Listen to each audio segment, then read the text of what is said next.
Hey, RADFLIKINC back again with my second installment. This is now day 2 of the 30-day horror challenge.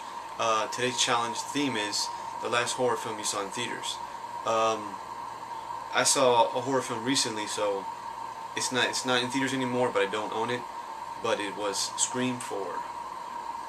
Yeah, I don't own the movie, so I feel like I had to hold something. If this is just a movie maniac of the Ghostface Killer from Scream, and this is the box set of all 3 Screams. This didn't come with this. I bought this separately, but I don't know. I don't have nothing to show. I felt kind of naked sitting here with no movie. I don't own Scream 4 yet. Nobody does, at least legally. So I'm not gonna hold him up. Though. I'm gonna put him back. This is just a movie maniac for him. But yeah, the last horror movie I saw in theaters was Scream 4. Maybe a lot of people are gonna say that too because that's one of the last horror films that came out recently. And I talked about this a little bit before, so I'm not gonna say too much. But when I first started watching it in the theater, I started debating walking out or not, whether I should walk out or not, because the intro really completely missed me. I didn't like the intro at all. I thought it was pretty stupid, and then I was like, damn, but I spent so much money on this movie ticket, I gotta stay here and watch it. So I stuck around. In the end, I was still a little bit sour, thinking, shit, I didn't like that movie that much. But I don't know, never really had that happen, at least not that much. That movie kind of grew on me, and then a couple of my friends that I work with saw it and we talked about it, and he said, you know what, actually for what it was pretty good. You know, it was pretty damn good.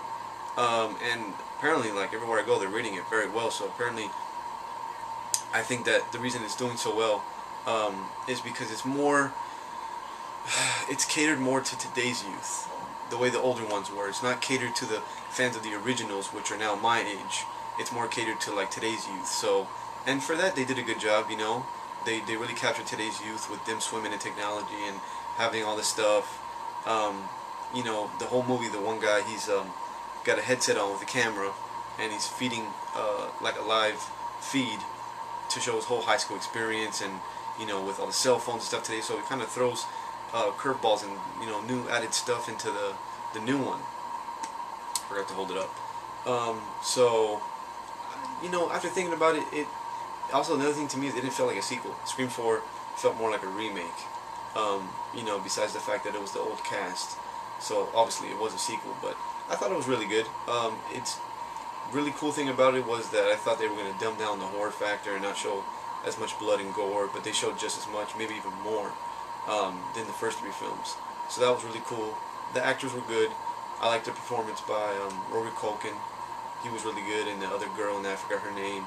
And you know, all the other people coming back, Neve Campbell and what's it called, Courtney Cox and David Arquette. Cool to see them back.